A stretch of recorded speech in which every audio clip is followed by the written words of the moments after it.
All right, my name is Damon. I'm the owner of the Healing Sanctuary here in Centennial Hills, Las Vegas, and with me today is Erica, and a good friend of mine, and we've become very close over the last 4 or 5 years. We actually met through a doctor of Chinese medicine who's a good friend, Dr. Roderick, and he does the acupuncture here at the Healing Sanctuary as well. But it was about 4 or 5 years ago, I think, there was a live event at what's now the Virgin Hotel, but it was originally the Hard Rock Hotel. Yes. And where this event was in the most famous pool party in Vegas, which is crazy, and it was called Rehab. Yep. Yes, how ironic is that? It seems so crazy. Full circle moment. Yes. So one of the things I wanted to just ask you is when was it that you started your journey in sobriety? I had gotten sober in 2018, and when the world fell apart in 2020 during COVID, we were stuck in the house. I had a really nasty relapse, and coming off of that, it was about a month or two long. Details are a little blurry during that Sure. time period. I did get back into my sobriety and discovered breathwork. Okay, so that was what, maybe was that 2022? When Yeah. Do you remember? that was right after quarantine, actually. I think it was either the end of 2020 or maybe the beginning of 2021. Okay, so we kind of caught you right in the midst of that transition of Yes. exploring different modalities of healing and just like how to strengthen your sobriety and using it as a tool. Okay.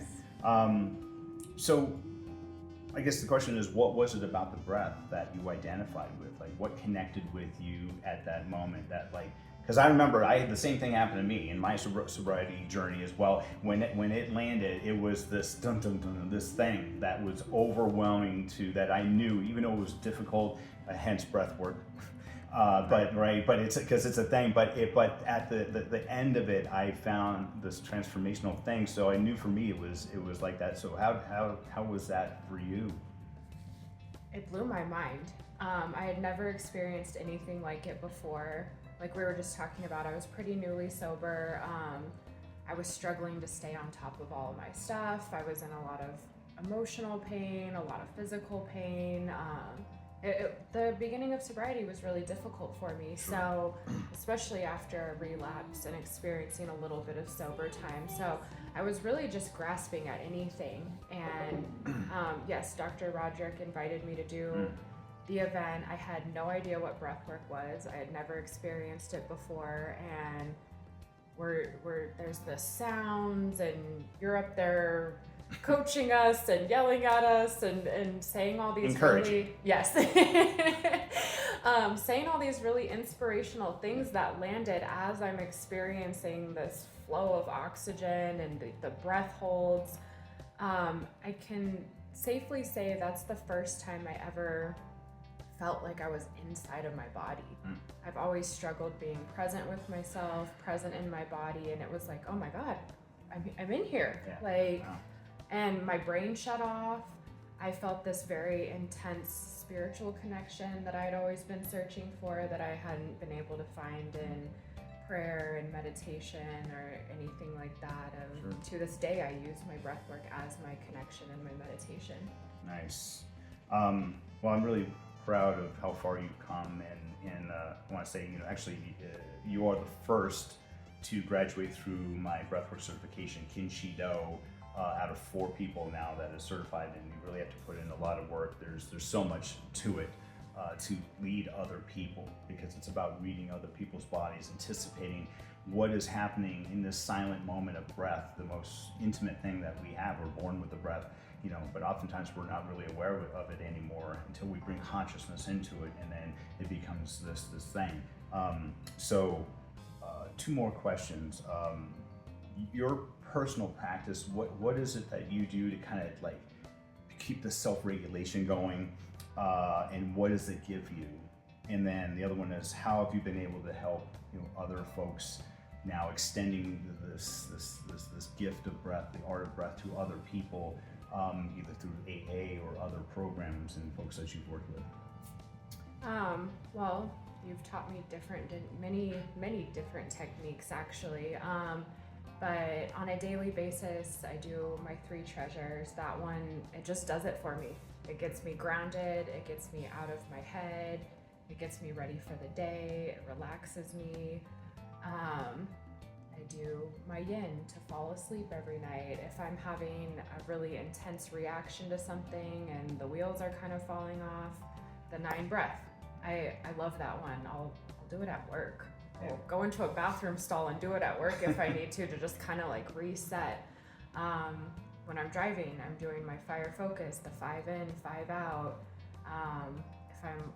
If I'm waiting in a lines really trigger me. I'm like, I have stuff to do. I've got to rush around, and if I'm waiting in a line, I slip into that 5 in, 5 out, and it just brings me back to the present moment. So I use different ones throughout the day, and then just coming to do, like, I call it my maintenance with Damon, coming here to kind of get back on track and learn new things and tweak my practices a little bit, having you watch and kind of coach me through some different things. Yeah, sometimes we just need a slight tightening of our skill sets, you know, to keep on point, and also it gives you all the things that you need when you go out, you know, into the Vegas Valley helping other people or beyond. We were in New Mexico recently helping folks. So share with me about helping other folks that are struggling with their sobriety, whether it be through AA or other programs. Yeah, I've been really blessed to be able to share some of this with other people that are newly sober or even have been sober for a while. I practice on my sister all the time, but it's been really beneficial to her for some of the health stuff that she's struggled with, and again, just staying grounded in your sobriety. It's, you know, there's a lot of different pieces to it that require you to be present on a daily basis, and it's just a good way to slip into yourself and kind of zone out all of the crap that goes on every single day. And yeah, I was in New Mexico recently, and I got invited to teach a group of people that are being taken through an IOP program there. Okay, sure. You know, it's people from many different walks of life, right? There's people that are court ordered, there's people who have never experienced sobriety and are just trying to get their life together, and yeah, just watching this group of people who had never experienced breath work, it blew my mind. It was 20-30 minutes, and you know, we start off and everybody's pretty closed off. It's a hard thing. People don't want to be there. They got their armor on. 1,000%. The ankle bracelets, and I mean, just all of it, right? And to watch them participate in it and give it their all. I mean, the sound was just incredible. And then, watching people shift in that 20-30 minute period of time. Their attitudes changed. They were more alive. They were excited. They wanted to experience more. Yeah, that's cool.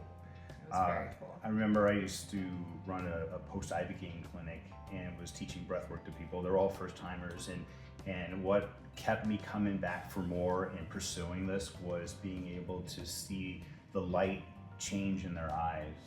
Like they literally, you could see something move in them in real time, and that became like an addiction for me, but in the most healthy way, was to be able to see somebody come back to life in front of your face, and then them to recognize and see it and understand it as well at the same time. And then it just seems to identify with people, especially the Kinchido breathwork construct. Seems, you know, kin is in kinetic, is in momentum, and the chi, which is your life force, so you're moving life force energy, and do being just the act of doing so, is so profound and moving that, you know, it's, I think, you know, like one breath at a time, one day at a time, one soul at a time is all we can do. But we keep moving, we keep pushing, you know, the breath agenda out there for people to go back into themselves, because that's what seems to be missing. Is we're always thinking outside of ourselves, but we're not here, we're not present.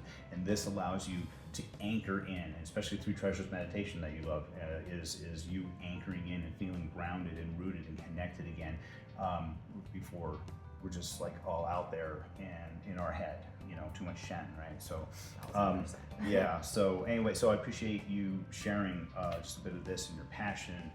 and your dedication to the practices and everything. So if anybody wants to reach out to you, how can they get a hold of you or connect with you? On Instagram, I have a page at Sin City Sober Sisters, so it'd be a great Awesome. way to connect. Great. Well, thank you very much. Appreciate Thank you. all that you do. Yes. So.